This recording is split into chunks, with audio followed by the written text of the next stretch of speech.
Hello and welcome to the rubidium signal purity with phase noise performance video by Enritsu.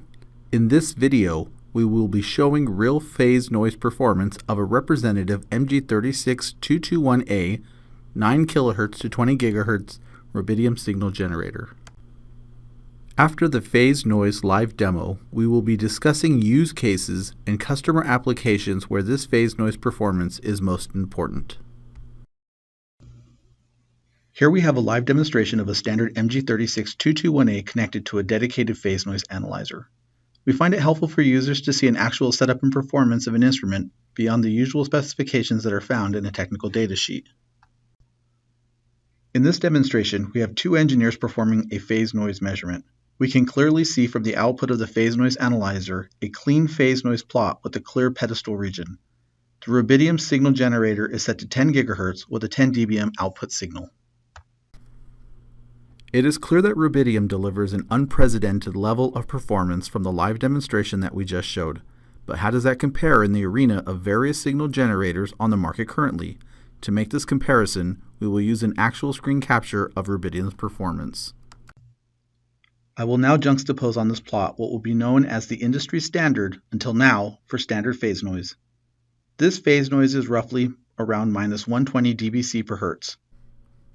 Another key point to mention is that at -125 dBc per hertz, typical specification, is the common and accepted value for the first tier of phase noise improvements through vendor phase noise options.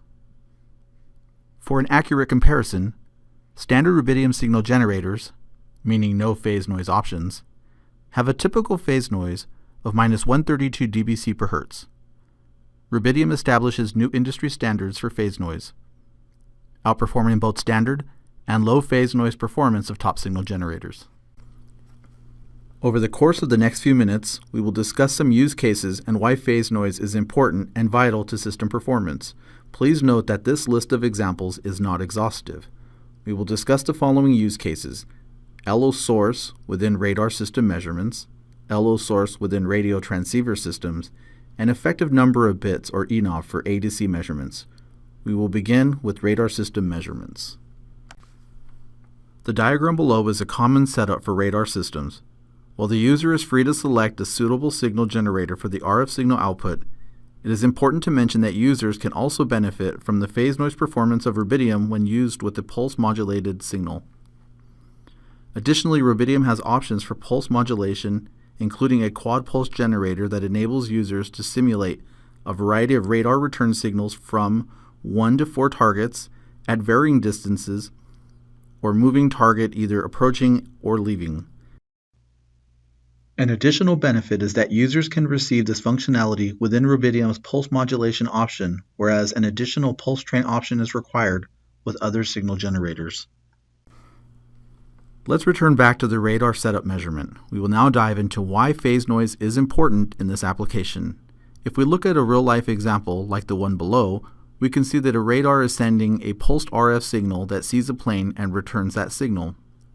As mentioned before, we are using an MG36221A as the local oscillator, or LO, in the up-down conversion stages. So why is it important to have really good phase noise in this application? Well, the answer can be seen in the below illustration of two different phase noise plots. The green plot shows a wider phase noise profile, while the gray plot shows a slimmer phase noise profile. You may also notice that some kilohertz down from the signal, there is a frequency shifted and attenuated signal, which is the reflected signal from the radar target.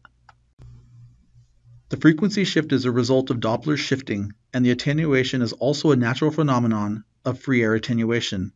It should be noted that the return signal can be very low in signal strength and almost unnoticeable if phase noise parameters are not adequate. Had the user performed this measurement via the higher phase noise option, the signal would be entirely missed or masked by the phase noise skirt. With rubidium phase noise, this very low reflected signal from the target is detectable.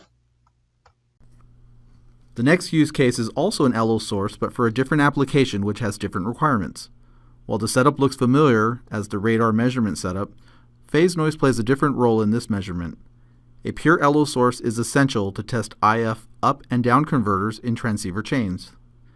Phase noise is especially important and critical when higher order complex modulation formats are used to send information. Once again, users may want to ask, why is this important? Phase noise is important because signal fidelity is based on the total noise contributed by the LO source to the signal, which is directly proportional to the integrated phase noise across the signal bandwidth. From the illustration below, there is clearly less integrated phase noise within the integration bandwidth zones for the lower phase noise plot, which is gray. To make this point clear, we have a simple example of digital modulation where phase noise affects performance. In the left image is a simple QPSK, and on the right, 16 QAM. It should be clear that in QPSK, there is quite a bit of margin for the signal within the parameters. But for 16 QAM, we will already see errors with phase noise that is not adequate to create a distinct signal within the confined parameters. Please note that this is the simplest case and that digital modulation schemes are far more complex, with systems supporting 1024 QAM and higher. The final example that illustrates why phase noise is important in measurements will be the effective number of bits measurement. When we talk about ADC measurements, we care about signal-to-noise ratio, or SNR, spurious-free dynamic range, and effective number of bits. What is truly important to understand for this example is that the effective number of bits, or ENOB, corresponds to a certain amount of SNR, and there is a relationship between SNR and ENOB. This can be easily quantified by the below equation. We will now display a table that shows the values for SNR with respect to effective number of bits of an ADC. It is important to also note that the signal generator used as the input RF signal should have very good phase noise and harmonic performance, as this will contribute to ENOB measurement accuracy. The signal generator used as a clock source must also have good phase noise, especially in the pedestal region above 10 kHz offset from the carrier.